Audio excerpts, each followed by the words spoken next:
The sound of shattering glass wasn't nearly as loud as the suffocating silence that followed, but the look of absolute terror on the manager's face when she realized the man standing in the doorway wasn't just a customer, but my husband, was worth every second of the pain. The craving had started as a whisper in the back of my mind around noon, but by 3 in the afternoon, it was a screaming demand. Truffle risotto. Not just any risotto, but the specific, creamy, gold-flecked dish served at the Gilded Spoon, the most pretentious and exclusive restaurant in the city center. I rubbed my swollen belly, trying to soothe the little energetic being kicking my ribs. All right, I hear you," I murmured, wincing as a particularly sharp kick caught my bladder. "We'll get the risotto. But Daddy is going to be so annoyed if he finds out we went out without security." My husband, Julian Blackwood, wasn't just an alpha, he was the alpha. The CEO of Blackwood Enterprises, a man whose name made politicians sweat and competitors sell their companies for scraps. To the world, he was a ruthless tycoon, a predator in a three-piece suit. To me, he was just Julian, the man who rubbed my feet every night and read bedtime stories to my belly, his deep voice vibrating against my skin. We had kept our marriage a secret for 2 years. Not because we were ashamed, but because Julian wanted to protect me. The media was vicious, and I was just Leo. A scholarship student from the quiet side of town, an omega with no powerful family name and no fortune. If the world knew I was carrying the Blackwood heir, the target on my back would be the size of a skyscraper. Just a quick trip, I convinced myself, pulling on an oversized beige sweater that hid the definition of my bump but couldn't disguise the obvious curve. I paired it with comfortable leggings and sneakers. I knew I didn't look like the typical clientele of the Gilded Spoon. I didn't have diamonds dripping from my ears or a watch that cost more than a house. I looked like a tired, pregnant student. Which, to be fair, was exactly what I was before Julian swept me off my feet. I checked my phone. Julian was in a board meeting until 6. I had plenty of time to sneak out, eat, and be back in our penthouse before he even loosened his tie. I called a cab, avoiding the personal driver Julian had hired because I knew he would report my location immediately. When the cab dropped me off in front of the restaurant, I felt a familiar wave of anxiety. The building was intimidating, all glass and polished steel, with a velvet rope guarding the entrance. A valet was parking a Ferrari nearby. I took a deep breath, clutching my phone tight. "You are Julian Blackwood's husband," I told myself. "You own half of this city by marriage. You just want some rice." I walked up to the entrance. The hostess, a young beta woman with a kind smile, looked up from her podium. "Welcome to the Gilded Spoon. Do you have a reservation?" she asked politely. No, actually," I admitted, giving her a sheepish smile. "I was hoping you might have a table for one. It's a bit of a pregnancy emergency." I patted my stomach lightly. She chuckled softly. "Let me check. We are quite booked, but since it's pre-dinner rush, we might. Is there a problem here, Sarah?"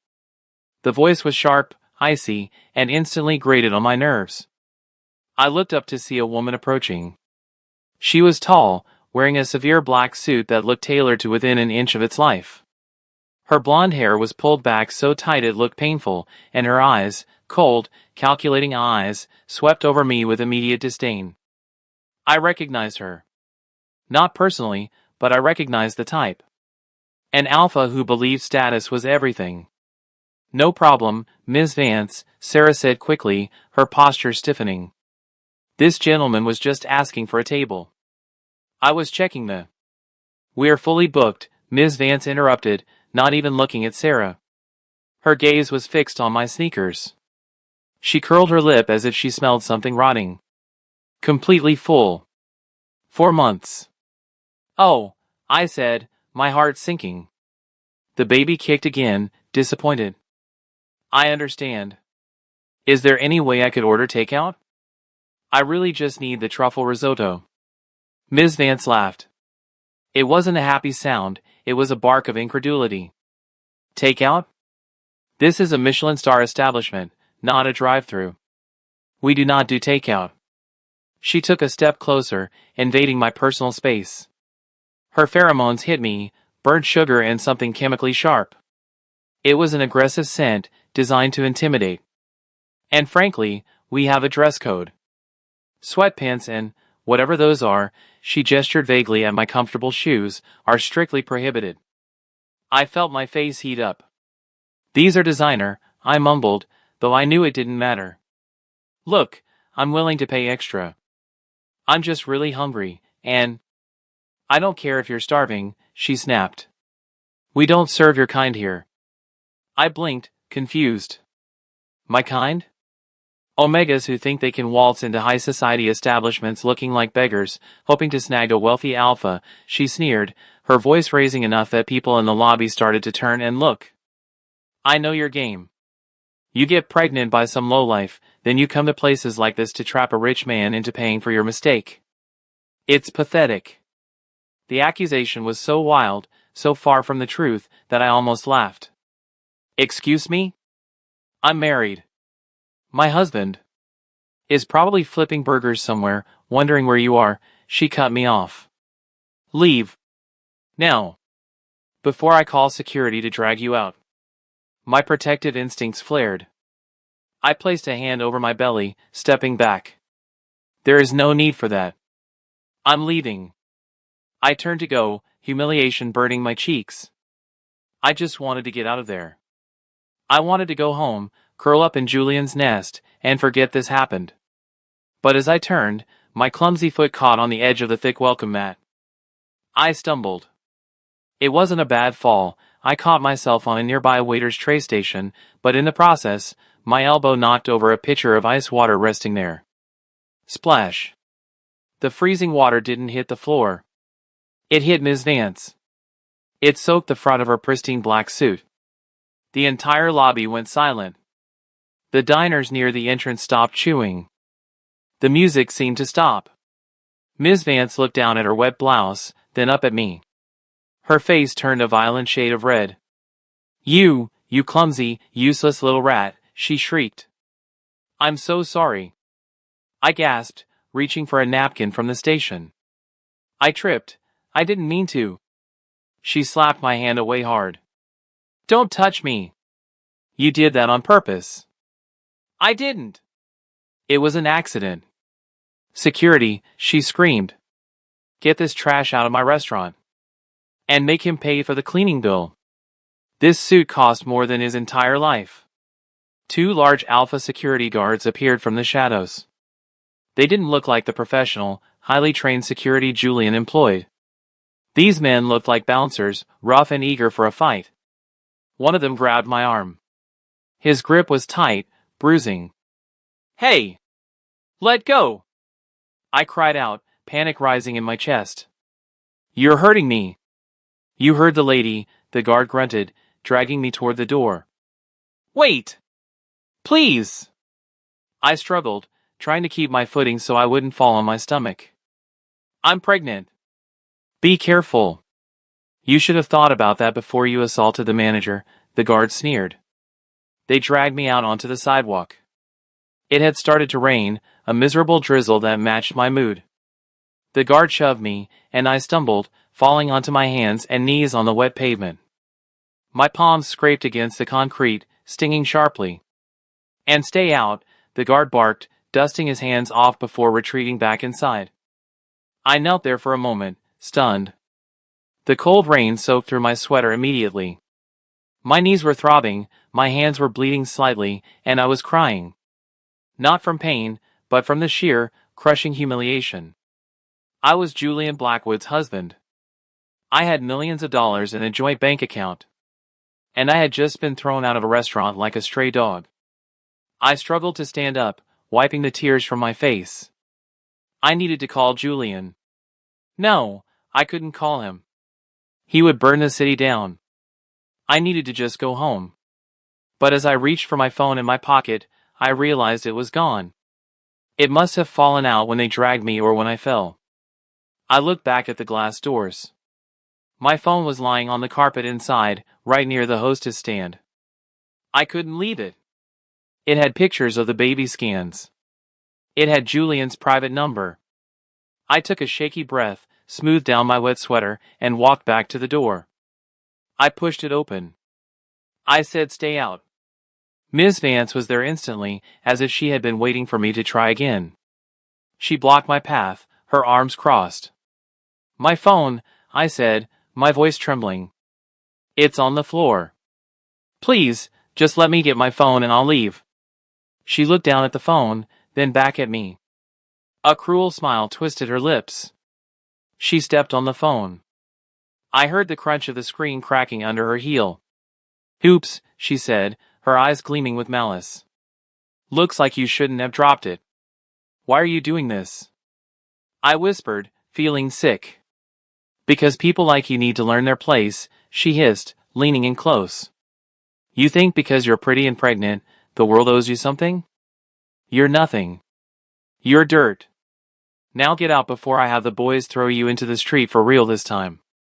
I stared at her, paralyzed by her cruelty. The diners were watching.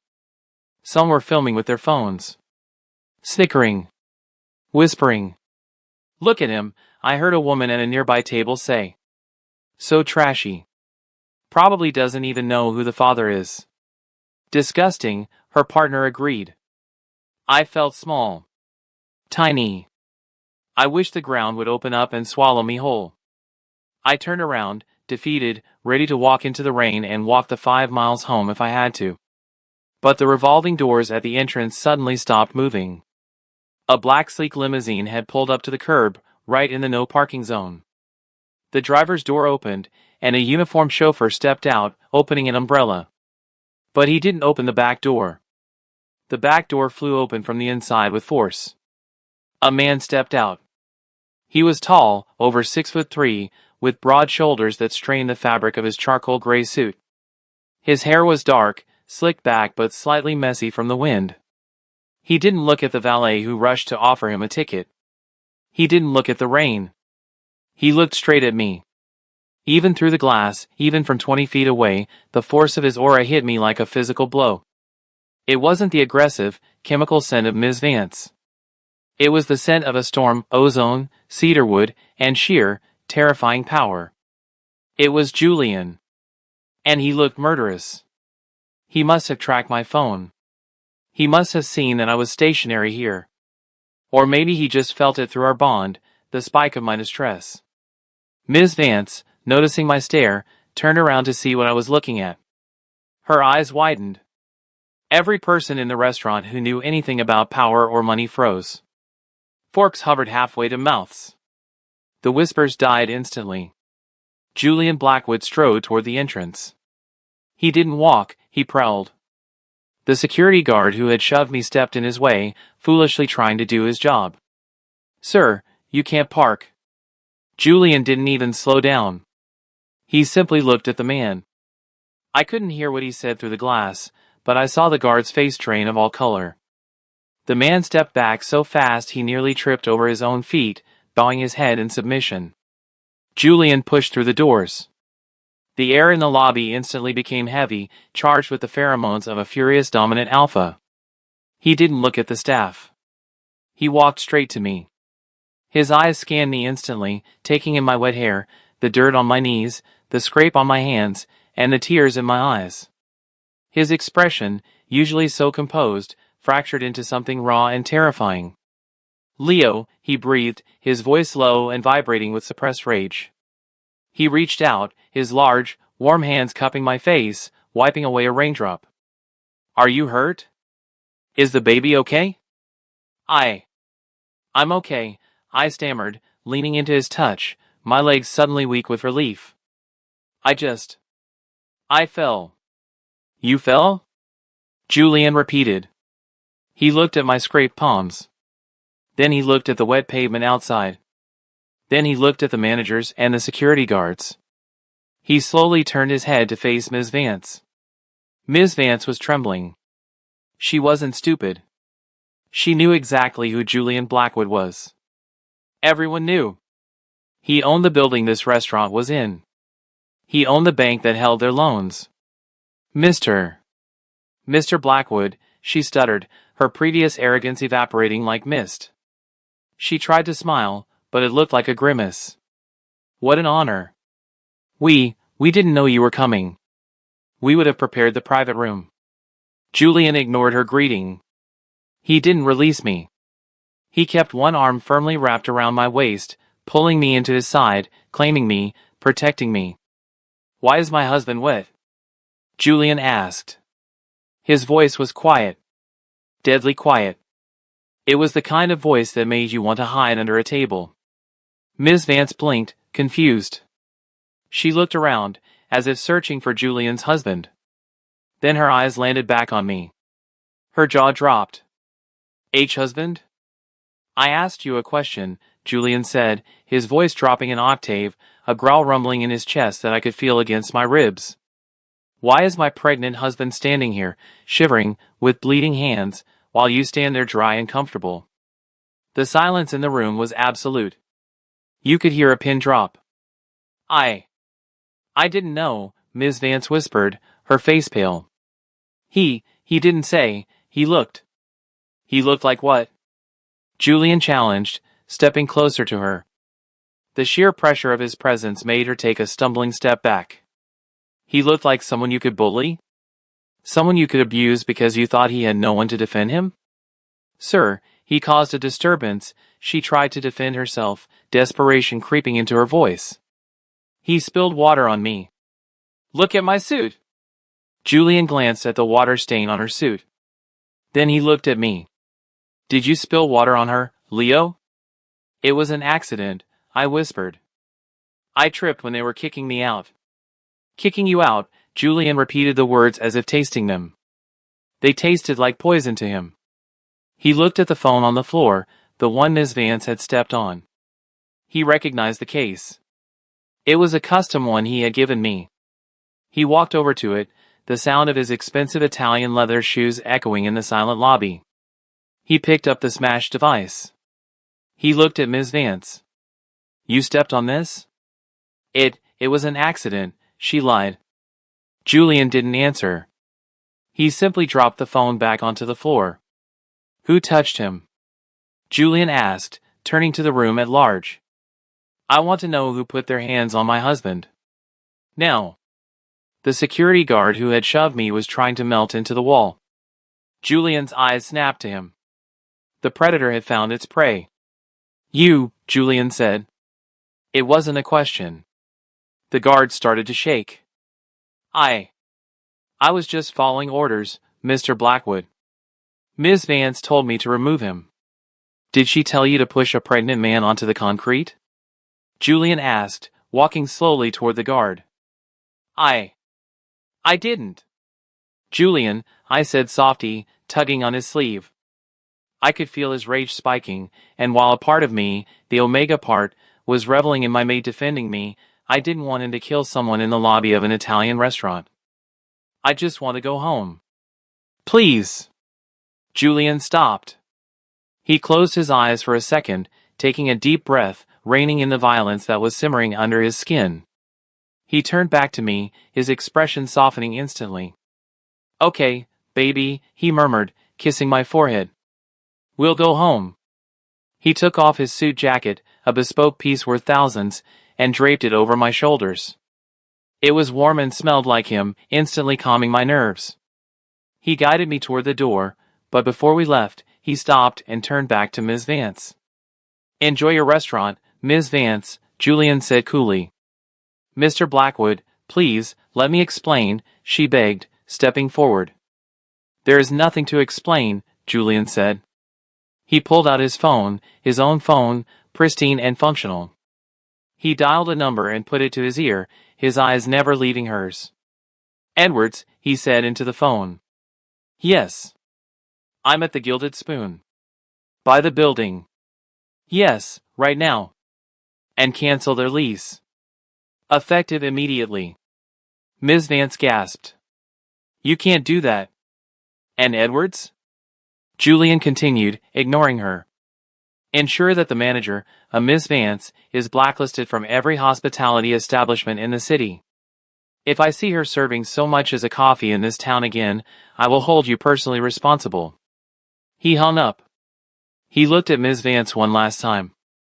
She was trembling, tears streaming down her face, her career and reputation incinerated in 30 seconds. You should have learned, Julian said coldly, that you never judge a book by its cover. Especially when that book belongs to me. With that, he guided me out into the rain, where the chauffeur was waiting with the door held open. I slid into the warm leather interior of the limo, the scent of safety wrapping around me. Julian climbed in beside me, pulling me into his lap, burying his face in my neck. I'm sorry, he whispered against my skin, his voice thick with emotion. I should have been there. You're here now, I said, stroking his hair. As the car pulled away, I looked back through the tinted window. I saw the lights of the gilded spoon still shining, but I knew it was already over.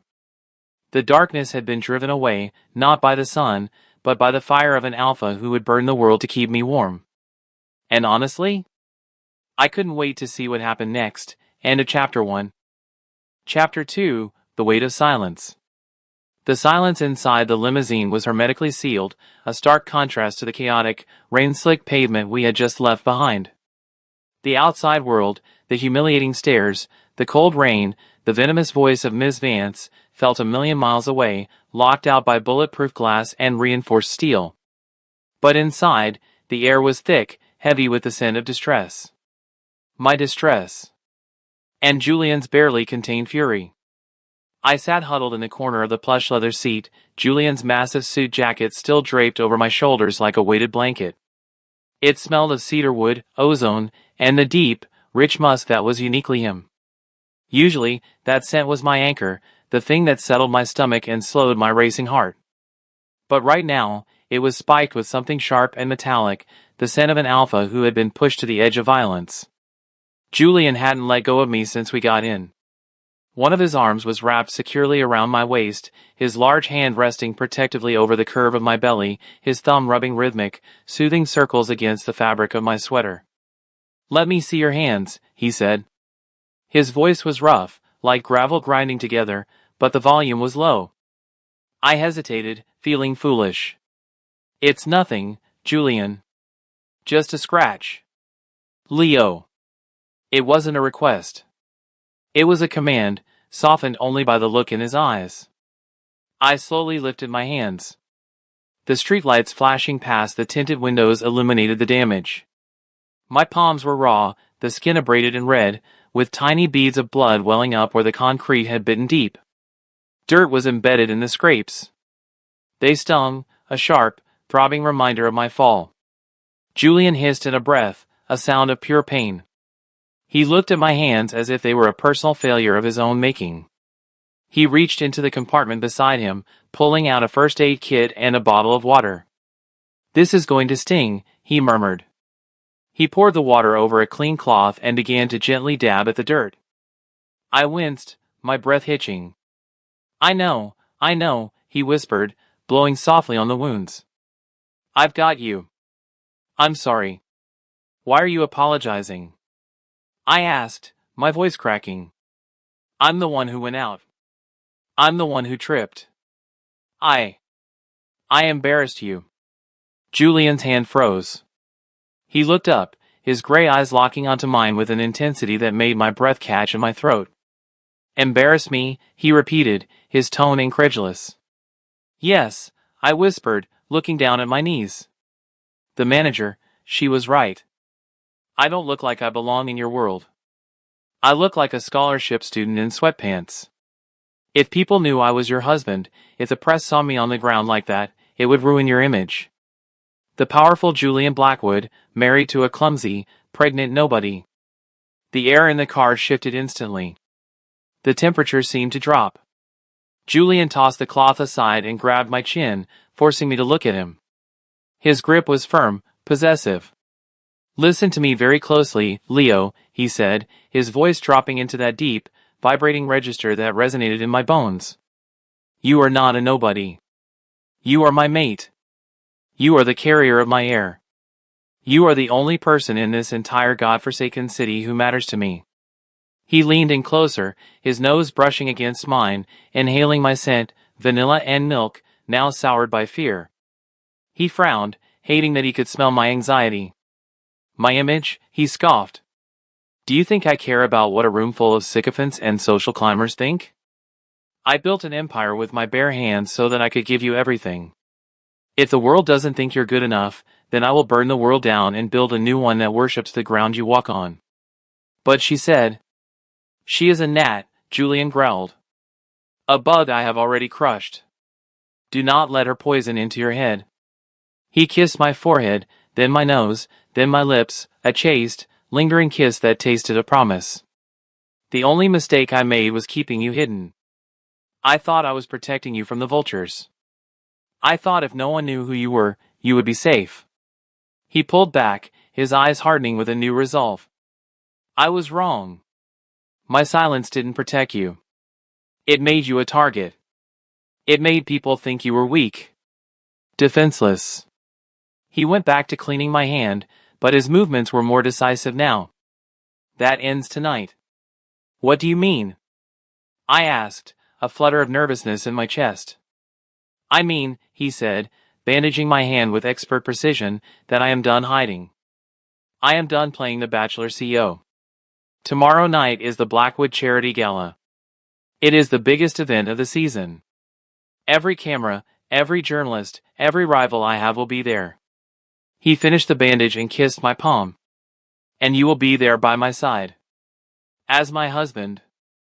As Mr. Blackwood." My eyes widened. "Julian, no. I can't. I'm huge. I don't fit into any suits. I'll look like a whale next to all those models and movie stars." "You will look beautiful," he stated simply. "And anyone who says otherwise will answer to me." The car slowed to a halt. We had arrived at the penthouse. The private elevator opened directly into our foyer. As soon as we stepped inside, the familiar scent of our home, lavender detergent, old books, and safety wrapped around me. But the night wasn't over. Julian carried me, literally swept me off my feet into a bridal carry, all the way to the master bathroom. He set me down on the edge of the oversized marble tub and started running the water. "Julian, I can bathe myself," I protested feebly, though my legs felt like jelly. "Allow me," he said. He knelt before me, untying my sneakers. He took them off, then peeled off my socks. He frowned at my ankles, which were slightly swollen. "You were on your feet too long." He stripped me of my wet clothes with a reverence that made me blush, even after 2 years of marriage. He helped me into the warm water, adding essential oils that were safe for the baby. As I sank into the heat, groaning in relief, Julian rolled up his sleeves and grabbed a sponge. He washed my back, his touch gentle but firm. The water turned the scrape on my knee pink, but the pain was fading, replaced by the overwhelming comfort of being cared for by my alpha. "I was craving risotto," I admitted quietly into the steam. Julian paused, the sponge resting on my shoulder. "Is that why you went?" "Yes. The truffle risotto. The baby really wanted it. And I didn't want to bother you at work." Julian chuckled, a low, rumbling sound that I felt against my back. He kissed the nape of my neck. "Leo, you could ask for the moon, and I would find a way to harvest it. Never think you were bothering me. Next time, you call me. Or you call the chef. I will hire that chef personally if I have to." "You bought the building," I reminded him. "Isn't that enough?" "For now," he said darkly. "But Ms. Vance, she represents a rot in this city. A disrespect that I cannot tolerate." After the bath, Julian dried me off and dressed me in one of his softest t-shirts, which hung to my knees. He led me to the bed, where he had already built a nest of pillows and blankets earlier that morning. It was an omega instinct to nest, but Julian, despite being an alpha, loved to help me build it. He knew it made me feel safe. He tucked me in, pulling the duvet up to my chin. "Sleep. The doctor will come in the morning to check the baby, just to be sure. But I can hear his heartbeat. It's strong. Stay with me?" I asked, reaching for his hand. "Always." He climbed in beside me, wrapping his large frame around my smaller one, acting as a human shield against the nightmares. I fell asleep to the sound of his breathing and the steady beat of his heart. The next morning, I woke up to the smell of truffle risotto. I blinked open my eyes, confused. Sunlight was streaming through the floor-to-ceiling windows of the penthouse, illuminating the dust motes dancing in the air. The clock on the bedside table read 10 a.m. Julian was usually gone by 7 o'clock. I sat up, stretching carefully. My knees were stiff, and my palms throbbed a little, but otherwise, I felt rested. "Good morning, Sleeping Beauty." Julian walked into the room, holding a tray. On it was a glass of freshly squeezed orange juice, a bowl of fruit, and a steaming plate of golden, creamy risotto. "Is that?" "From the Gilded Spoon," Julian said, setting the tray down on the bed. He sat on the edge, looking smug. Or rather, from the chef who used to work there. "I hired him this morning. He is now part of our private kitchen staff." My jaw dropped. "You hired the chef? Just for risotto?" "He makes excellent pastries as well," Julian shrugged, picking up a spoon and offering me a bite. "Open." I took the bite. It was heaven. Creamy, earthy, perfect. I moaned in appreciation. "Better?" he asked, his eyes crinkling at the corners. "Much better," I mumbled around the rice. "But Julian, you didn't have to hire him." "I take care of my own," he said. Then his expression turned serious. "Eat up. We have a busy day. The tailors are coming at noon." "Tailors?" "For the gala tonight," he reminded me. "I had a suit designed for you overnight. It will accommodate the bump comfortably." My stomach did a flip that had nothing to do with the baby. "You're really serious about this? About tonight?" "Deadly serious," Julian said. He reached out and touched my cheek. "I spent the morning making calls. The rumors have already started. Someone posted a video of what happened yesterday. It's grainy, but people recognize me." I froze. "A video?" "Don't worry," Julian said quickly. "My team has already scrubbed the worst of the comments. But the cat is out of the bag. People know I defended a mystery pregnant man. If we don't control the narrative now, the tabloids will invent one. They'll call you a mistress, a sugar baby, a fling. I won't let them label you." He took my hand, careful of the bandage. "Tonight, we walk in the front door. We take photos. And I introduce you as my husband. Once you are officially a Blackwood in the public eye, no one, not a manager, not a critic, not a rival, will dare to touch you. The Blackwood name is a shield, Leo. Let me give it to you." I looked at him. I saw the love in his eyes, but also the strategic iron of his will. He was right. Hiding had only made me vulnerable. It was time to step into the light, even if the light was terrifying. "Okay," I whispered. "Let's do it." 7 p.m. The Grand Ballroom, the Ritz-Carlton. The flashbulbs were blinding. That was my first thought as the limousine door opened. It was a wall of white light, a strobe effect that made me dizzy. The noise was deafening, shouting photographers, the roar of the crowd, the click-click-click of shutters. "Mr. Blackwood. Over here." "Who is the guest? Is that a baby bump?" I gripped Julian's arm so hard I thought I might rip his tuxedo jacket. I was wearing a midnight blue velvet suit, tailored perfectly to hug my shoulders and drape elegantly over my swollen stomach. It was comfortable, chic, and screamed money. My hair had been styled, my skin glowed from the spot treatment Julian had insisted on. But I still felt like the boy in sneakers who had fallen in the mud. "Breathe," Julian whispered in my ear. He stepped out first, buttoning his jacket. He turned back, extending his hand to me. "Eyes on me, Leo. Just look at me." I took his hand. He pulled me out of the car and immediately tucked my hand into the crook of his arm. He stood tall, projecting an aura of absolute dominance. The alpha pheromones rolling off him were controlled but potent, a warning to every other alpha in the vicinity to back off. We walked the red carpet. Julian didn't stop for interviews.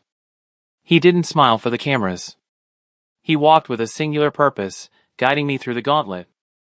Every time a reporter shouted a rude question, "Who's the boy toy?" Blackwood, Julian's gaze would snap to them, cold and silencing, before moving on.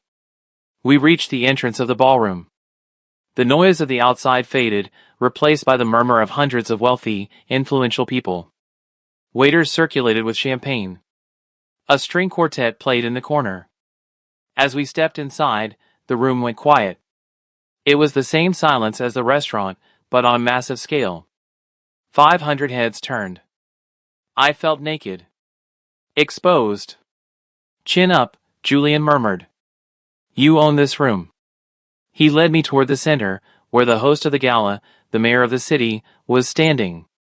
But before we could get there, a voice cut through the murmurs. Well, well. Julian Blackwood. And bringing a pet to a formal event? How bold. We stopped. Standing in our path was Silas Thorne. If Julian was the king of the business world, Silas Thorne was the pretender to the throne. A rival CEO, an aggressive alpha with a reputation for dirty dealings. He had been trying to buy out Julian's shipping division for years. Silas smirked, his eyes raking over me with open lasciviousness. He's a pretty one, I'll give you that. A bit ripe, though, isn't he? Didn't know you were into second-hand goods. The insult was gross, implying the baby wasn't Julian's. I felt Julian's muscles turn to granite under my hand. The air around us crackled. The string quartet seemed to falter. Julian slowly released my arm and took a step towards Silas. He smiled. It was the most terrifying smile I had ever seen. It didn't reach his eyes. His eyes were dead. Silas, Julian said, his voice smooth as silk but sharp as a razor. I'm glad you're here. I was actually meaning to speak to you. Oh? Silas chuckled, swirling his drink. About the shipping deal? No, Julian said. He reached out and straightened Silas's lapel, a gesture that looked friendly but was actually a display of dominance. I wanted to introduce you to someone. Julian gestured to me. This is Leo Blackwood. My husband. Silas froze. The smirk fell off his face. Husband? Yes, Julian continued, his voice raising slightly so the surrounding crowd could hear. And the father of the child he is carrying. My child. The gasp that went through the room was audible. So, Julian leaned in closer to Silas, his voice dropping to a menacing whisper that only Silas and I could hear. If you ever refer to my husband as goods or pet again, I won't just buy your company, Silas. I will dismantle it, piece by piece, and I will make sure the IRS receives that file regarding your offshore accounts in the Caymans. Do we understand each other? Silas turned pale. He swallowed hard, looking from Julian to me. The aggression leaked out of him, replaced by fear. My apologies, Silas stammered. I didn't know. Congratulations, Mr. Blackwood. To both of you. Run along now, Julian dismissed him like a servant. Silas hurried away. Julian turned back to me, the monster receding, the loving husband returning. He winked. See? Just gnats. I let out a breath I didn't know I was holding. A small smile touched my lips. He really would burn the world down. But just as I was starting to relax, just as I thought the night might actually be okay, a flash of movement caught my eye near the service entrance of the ballroom. A figure was standing there, watching us. Not a guest. A woman in a staff uniform. It was Ms. Vance. She wasn't dressed in her manager's suit. She was wearing a server's uniform, looking haggard and angry. But her eyes were locked on me with a hatred that made my blood run cold. She held a tray of champagne glasses, her knuckles white. Julian didn't see her. He was greeting the mayor. I watched as Ms. Vance started to move through the crowd, not away from us, but towards us. She wasn't looking at the floor. She wasn't doing her job. She was moving with a manic focus, her hand slipping into the pocket of her apron. Something silver glinted in her hand. My heart hammered against my ribs. Julian, I whispered, squeezing his hand. One moment, darling, Julian said, laughing at something the mayor said. Ms. Vance was 20 feet away. 10 feet. She wasn't holding a wine opener. It was a steak knife. Panic exploded in my brain. I didn't think. I couldn't scream. The instinct to protect the baby, to protect Julian, took over. Julian! I screamed, throwing my weight against him just as Ms. Vance lunged out of the crowd, the knife raising in a deadly arc. The ballroom erupted into chaos. End of Chapter 2. Chapter 3, Shattered Glass and Steel Hearts. The scream tore through my throat, raw and primal, a sound I didn't recognize as my own. Julian! Time seemed to warp, stretching and compressing all at once. I saw the glint of the serrated steak knife under the crystal chandeliers. I saw the madness in Ms. Vance's eyes, pupils dilated, teeth bared in a rictus of pure hatred. I saw the confusion on Julian's face as he turned from the mayor, his reflexes lagging just a fraction of a second behind my own because his back had been turned. I didn't think about the baby. I didn't think about my own safety. The Omega instinct to protect my mate surged forward, overriding everything else. I threw my body weight against Julian, shoving his massive frame to the right. The shove was clumsy, fueled by panic. It sent Julian stumbling, his shoulder hitting the mayor. But it moved him just enough. The knife, aimed for Julian's kidney, missed its intended target. Instead, as Ms. Vance's arm descended with terrifying force, the blade slashed through the air where Julian had been standing a millisecond before. But she didn't stop. Her momentum carried her forward, colliding directly with me. We crashed to the floor. The impact was jarring. My hip hit the polished marble with a sickening thud. I curled instinctively, wrapping my arms around my belly to shield the baby, squeezing my eyes shut as I waited for the bite of the steel. You ruined everything. Ms. Vance shrieked, her voice cracking with hysteria. She was on top of me, grappling, the knife raised again. You filthy little rat. You took my job. You took my life. I stared up at the blade, paralyzed. The smell of her, stale sweat, cheap alcohol, and rotting bitterness, was suffocating. But before she could bring the knife down, a dark blur collided with her. It wasn't a person, it was a force of nature. Julian roared. It was a sound that didn't belong in a civilized ballroom. It was the roar of a lion seeing its cub threatened. He didn't just pull her off me, he ripped her away. He grabbed her by the back of her uniform and flung her backward as if she weighed nothing more than a rag doll. Ms. Vance flew through the air, crashing into a table of champagne flutes. Glass shattered explosively, a symphony of destruction that silenced the entire room. She tried to scramble up, still clutching the knife, blood dripping from her forehead where the glass had cut her. But she never got the chance. Julian was on her. He didn't hit her. He stepped on her wrist, the one holding the knife. Crack! The sound of bone snapping echoed through the silent hall. Ms. Vance screamed, dropping the weapon as her hand went limp. Julian kicked the knife away, sending it skittering across the floor. He stood over her, his chest heaving, his hands balled into fists so tight his knuckles were white. The aura radiating from him was suffocating. Omegas in the room whimpered and hid behind their alphas. Even other alphas stepped back, their instincts warning them that a predator of a higher order was on the hunt. You dared, Julian hissed, his voice trembling with a rage so profound it sounded almost calm. You dared to touch him. He. Ms. Vance sobbed, clutching her broken wrist, cowering on the floor amidst the broken glass and spilled champagne. Julian! I tried to sit up, but a sharp, blinding pain shot through my lower abdomen. It wasn't the hip I had fallen on. It was deeper. I gasped, clutching my stomach. Julian! The sound of my voice snapped him out of his bloodlust instantly. He turned, his eyes wild, searching for me. When he saw me on the floor, his face drained of all color. Leo! He was beside me in an instant, dropping to his knees, ignoring the expensive tuxedo trousers staining with spilled wine. His hands hovered over me, terrified to touch, terrified not to. Where are you hurt? Did she cut you? Tell me! His voice was frantic, bordering on panic. No cut, I wheezed, squeezing his hand.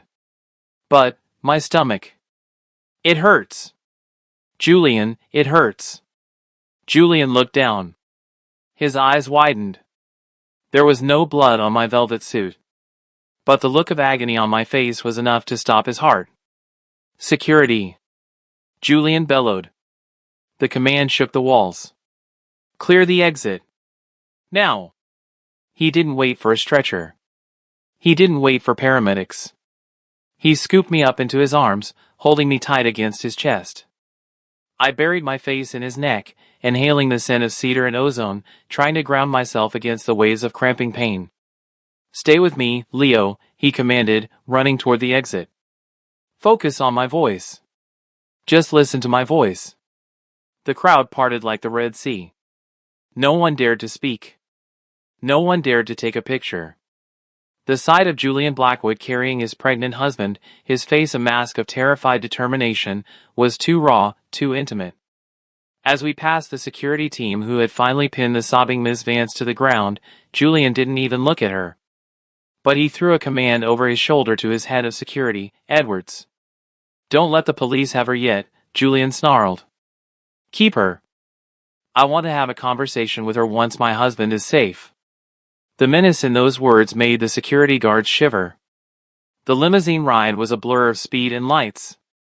I was lying across the back seat, my head in Julian's lap.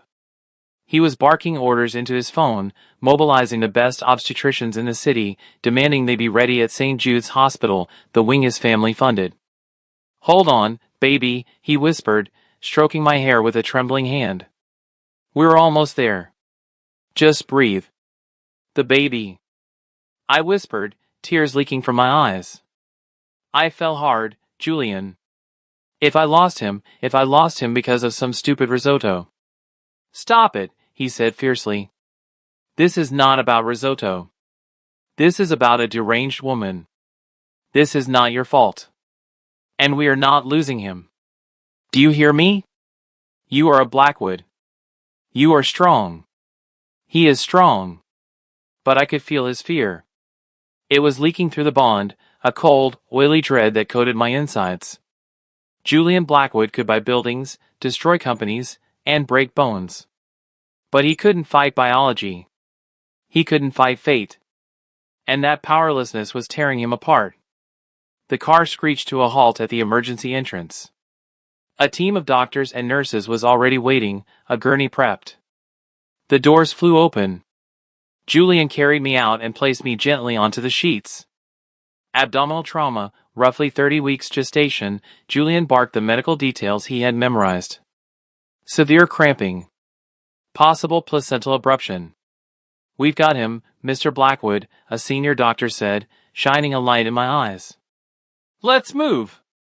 They started running, pushing the gurney down the sterile white corridor. Julian ran alongside, holding my hand until we reached the double doors of the surgical wing. Sir, you can't come in yet, a nurse said firmly, blocking his path. We need a sterile environment. That is my husband. Julian roared, trying to push past her. Julian! I called out, my voice weak. The pain was getting worse, a tightening band around my middle. Let them work. Please. Just let them save him. Julian froze. He looked at me, his eyes red-rimmed, his chest heaving. He looked like a man watching his soul being wheeled away. He nodded, a jerky, broken motion. He squeezed my hand one last time, then let go. I'll be right here, he promised. Right outside this door. I'm not going anywhere. The door swung shut, cutting off the sight of him. The last thing I saw was Julian Blackwood, the billionaire alpha, collapsing onto a plastic waiting room chair, burying his face in his hands. Darkness. Then light. Then the rhythmic beeping of a machine. I floated in a haze for a while. I felt heavy, tired, but the sharp, stabbing pain was gone, replaced by a dull ache. I blinked my eyes open. The room was dim, lit only by the soft glow of the medical equipment. I was in a private suite, more like a hotel room than a hospital. I tried to move, and immediately, a warm hand covered mine. Don't, a rough voice whispered. Don't move. I turned my head. Julian was sitting in a chair next to the bed. He looked wrecked. His tuxedo jacket was gone. His white dress shirt was unbuttoned at the collar, the sleeves rolled up. His hair was a mess, as if he had been running his fingers through it for hours. And his eyes, usually so piercing and clear, were bloodshot and shadowed with exhaustion. "Julian," I croaked. My throat was dry. He immediately poured a glass of water with a straw and held it to my lips. I drank greedily. "The baby?" I asked, the memory of the night rushing back. "Is he?" Julian let out a long, shuddering breath. He leaned his forehead against our joined hands. "He's fine," Julian whispered. The relief in his voice was so thick it nearly broke me. "He's fine, Leo. You're both fine." I sagged against the pillows, tears of relief springing to my eyes. "Really?" "Really," Julian confirmed, lifting his head to look at me. It wasn't an abruption. It was severe shock and bruising. The fall, it triggered contractions, but they managed to stop them. "He's stressed, his heart rate was high, but he's settling down now. They want to keep you for observation for 48 hours, but the danger has passed." He reached out and gently rested his hand on my stomach.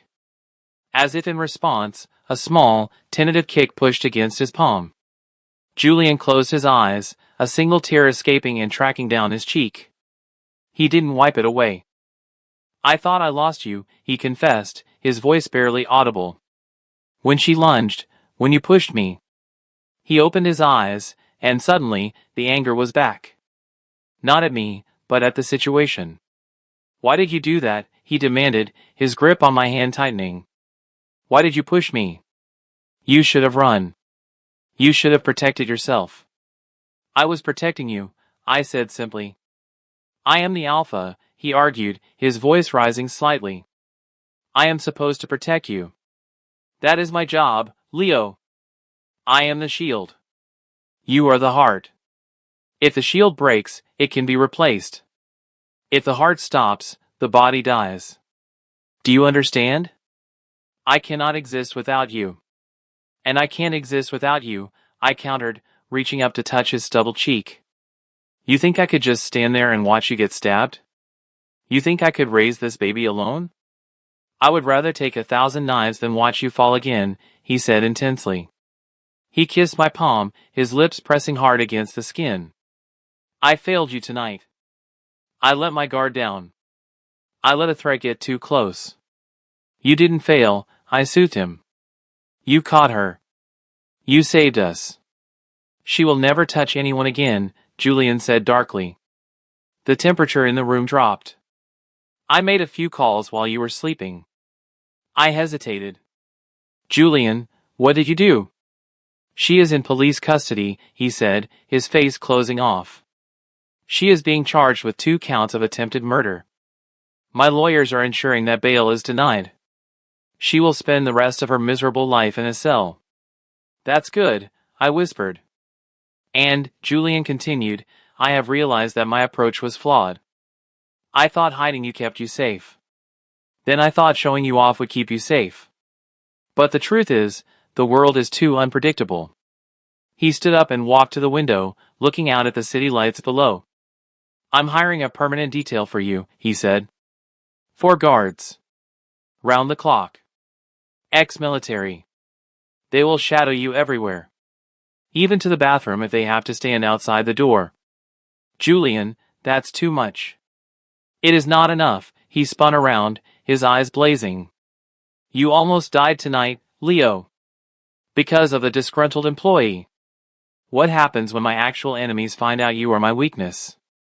Silas Thorne saw you. The whole city saw you. You are now the biggest target in the country." He walked back to the bed, looming over me. "I will not take risks. Not anymore. You might hate me for it. You might feel suffocated. But you will be alive. And our son will be alive." I looked at him, this powerful, terrified man. I saw the love beneath the control. He wasn't trying to control me, he was trying to control a chaotic universe that kept trying to take me away from him. "I won't hate you," I said softly. I know you're scared. I'm scared too. I shimmied over in the narrow hospital bed, patting the empty space beside me. Come here. Leo, I'll hurt you. The bed is too small. I don't care. Come here. He sighed, defeated. He kicked off his shoes and carefully, ever so carefully, climbed into the bed. He wrapped his arm around me, avoiding my stomach, and buried his face in my neck. We lay there in silence for a long time. The press is outside, Julian murmured into my skin. I assumed so. They are calling you a hero, he said. The headlines. Billionaire's husband saves life of CEO. The Omega who fought back. I snorted weakly. I didn't fight back. I just fell over. You threw yourself in front of a blade, Julian corrected. They are calling it the romance of the century. He paused. But there are other rumors too. Questions about your background. People digging into your past. Where you went to school. Who your parents were. I stiffened. My past wasn't exciting, but it was private. I didn't want the world dissecting my scholarship applications or my parents' debts. Let them dig, Julian said fiercely. They will find nothing but what I want them to find. I have scrubbed everything that could be used against you. As far as the world is concerned, you were born the day you met me. He pulled back to look at me. But we need to control the narrative one last time. When we leave this hospital, we have to make a statement. A final one. To Silas, to the press, to everyone. What kind of statement? We're going to get married, he said. I blinked. We are already married. We signed papers in a courthouse basement, Julian dismissed. No. I mean a wedding. A real one. A massive, public, undeniable wedding. I want to renew our vows in front of the entire world. I want to put a crown on your head so heavy that no one will ever dare to question your place again. A wedding? I asked, looking at my bump. Before the baby comes? As soon as you are cleared, Julian nodded. In 2 weeks. 2 weeks?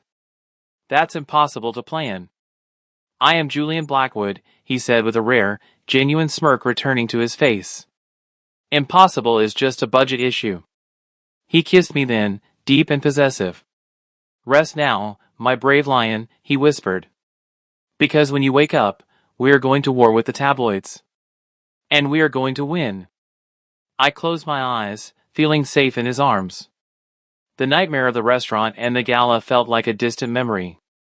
But as I drifted off, I couldn't shake a small, nagging feeling. Miss Vance was gone. Silas Thorne was cowed. The world knew who I was. But usually, when things seemed this perfect, this controlled, that was when the real storm hit. And I had a feeling that the digging the press was doing might unearth something even Julian hadn't been able to scrub. Something about me that even I didn't know. But that was a worry for tomorrow. Tonight, I was alive. End of Chapter 3. Chapter 4, The Crown of Winter. 2 weeks.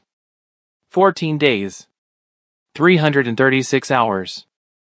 That was how long Julian Blackwood had given his team to organize the wedding of the century. In the world of high society, planning a gala took a year. Planning a wedding took 2. Planning a royal coronation for an Omega husband who had just survived an assassination attempt, while simultaneously managing a pregnancy and a global media empire? That should have been impossible. But as Julian had said, impossible is just a budget issue. Our penthouse had transformed. It was no longer just a home, it was a command center.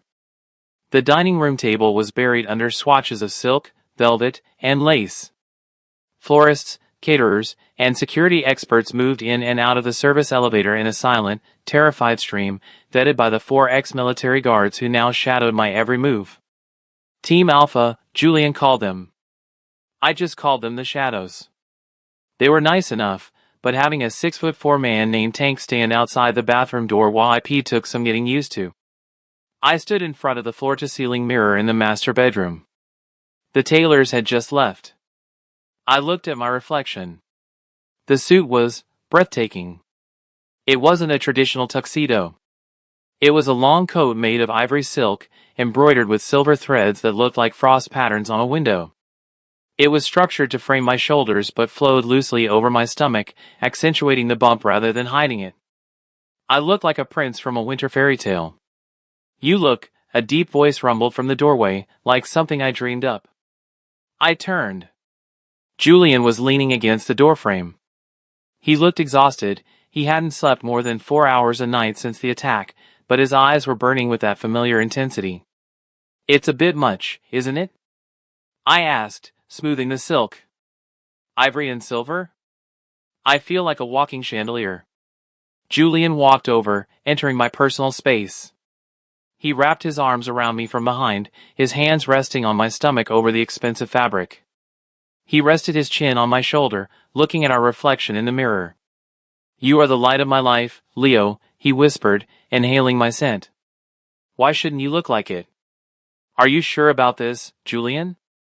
I asked, my voice quiet. "The press, they're still camped outside."